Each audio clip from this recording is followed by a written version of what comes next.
Millet rice వండుతున్నానండి. Millet night నానబెట్టుకోవాలి. మనం అప్పటికప్పుడు వండుకోలేమండి ఇది, ఎందుకంటే సరిగా అరగదు. అప్పటికప్పుడు నానబెట్టి వండితే ఒకసారి కడిగి పడేయాలి నీళ్ళు.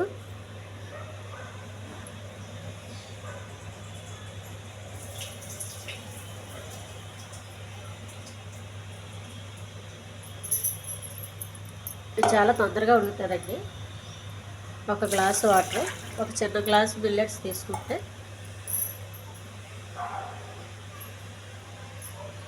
ఈ గ్లాస్తో మిల్లెట్స్ అండి, ఒక పెద్ద గ్లాస్తో వాటర్ వేసుకుంటే సరిపోతుంది. మనం ఎక్కువ నీళ్ళు వేసే అవసరం లేదు. స్టవ్ వెలిగించి మంట కొంచెం హైలోనే పెట్టాలండి, సిమ్లో పెట్టద్దు.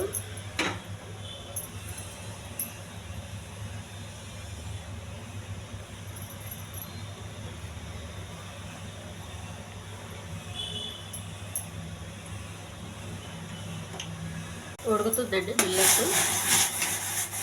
చాలా తొందరగా ఉడికిపోతుంది. ఇంకా కాసేపు ఉంటే ఉడికిపోతుంది.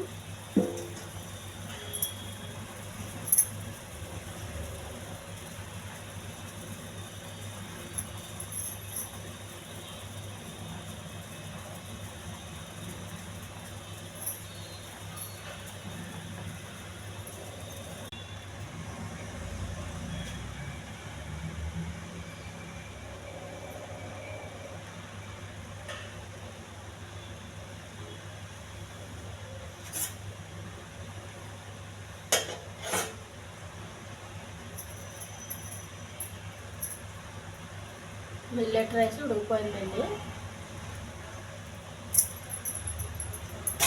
కొంచెం దగ్గరికి వచ్చిన తర్వాత సిమ్లో పెట్టాలండి. ఇంకా కొంచెం వాటర్ ఉంది, వాటర్ కూడా పూర్తిగా ఎగిరిపోవాలి.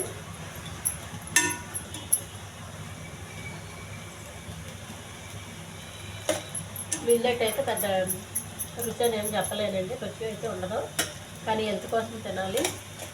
చాలా హెల్దీ అండి ఇది. మన వైట్ రైస్ బదులు వైట్ రైస్ మానేసి తింటే చాలా బాగుంటుందండి హెల్త్. కొద్దిగా వాటర్ ఉండగానే స్టవ్ ఆపేయండి, అడిగట్టేస్తుంది. అడిగట్టకుండా స్టవ్ ఆపేయండి. ఈ ఛానల్ నచ్చితే సబ్స్క్రైబ్ చేయండి, షేర్ చేయండి, లైక్ చేయండి, కామెంట్ చేయండి. చాలా హెల్దీ ఫుడ్ అండి ఇది. కొంచెం పులుపుకి సంబంధించిన కూరలు వేసి తినాలి, అప్పుడు బాగుంటుంది.